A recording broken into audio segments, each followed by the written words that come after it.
বাদল শাহ মহাশয়, উপস্থিত আছেন পঞ্চায়েত সমিতির কর্মাধ্যক্ষা রুমি খাতুন মহাশয়া, উপস্থিত আছেন আমাদের প্রধানের প্রতিনিধি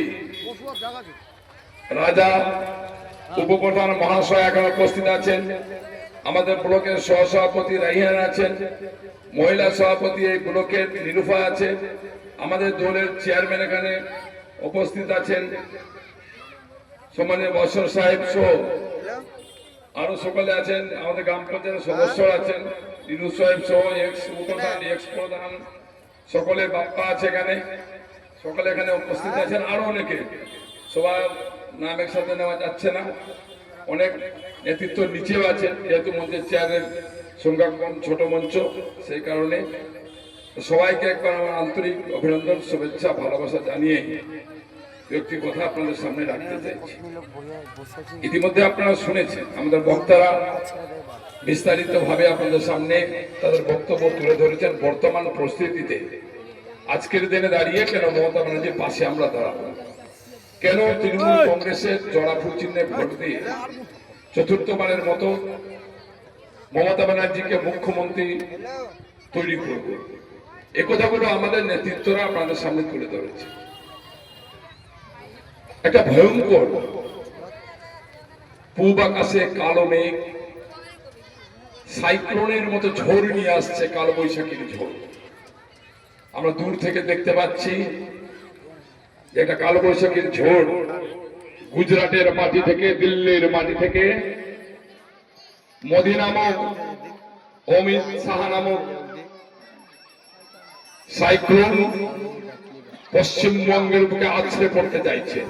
আমাদের বাড়ি ঘর, আমাদের সম্মান, আমাদের সাম্প্রদায়িক সম্প্রীতি, আমাদের ধর্ম নিরপেক্ষতা, আমাদের নিরাপত্তা, আমাদের বেঁচে থাকার অধিকার সমস্তকে ভেঙে চুরমার করে খণ্ড বিখণ্ড করে দেবার ঘৃণ্য চক্রান্ত তারা করছে।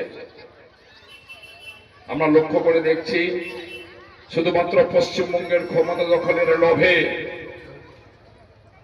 মানুষের লাশের উপর দিয়ে, মানুষের রক্তের উপর দিয়ে তারা কলকাতায় যেতে চায়।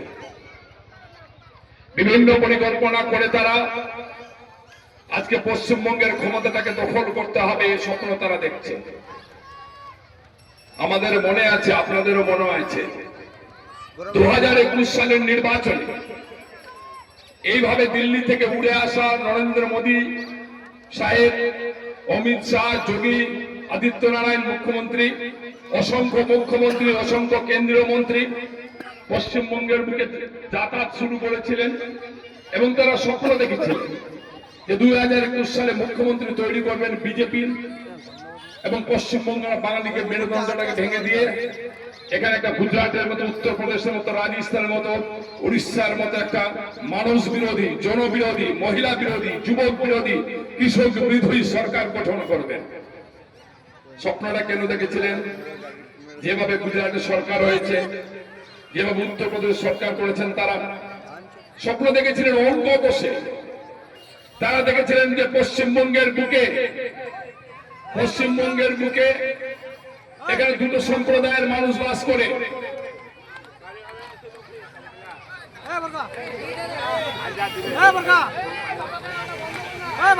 পশ্চিমবঙ্গের বুকে দুটো সম্প্রদায়ের মানুষ বাস করে, মূলত বেশিরভাগ হিন্দু এবং মুসলিম।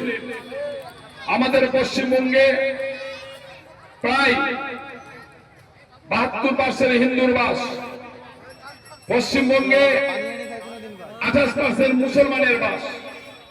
তারা যেভাবে গুজরাটে, উত্তরপ্রদেশে জাতপাতের নামে, মন্দির মসজিদের নামে মানুষকে বিভক্ত করে, বিভাজন করে, ভাগ করে দেওয়ার মধ্য দিয়ে ক্ষমতা দখল করেছিলেন, সাম্প্রদায়িক দাঙ্গা লাগিয়ে দেওয়ার মধ্য দিয়ে তারা ভেবেছিলেন 2021 সালে এখানে 72% হিন্দু মানুষের বাস আছে, আমরা হিন্দু হিন্দু জাতপাত করব, মুসলিম হিন্দু করব, আর এখানকার মানুষরা আমাদেরকে ভোট দিয়ে দিবে, 50% ভোট নিলেই আমরা মুখ্যমন্ত্রী তৈরি করে নিব। তাই তারা ভেবেছিলেন, বারে বারে ঘোষণা করছিলেন যে 2021 সালে মুখ্যমন্ত্রী হচ্ছে বিজেপির, আর অমিত শাহ বলছিলেন রাখিবা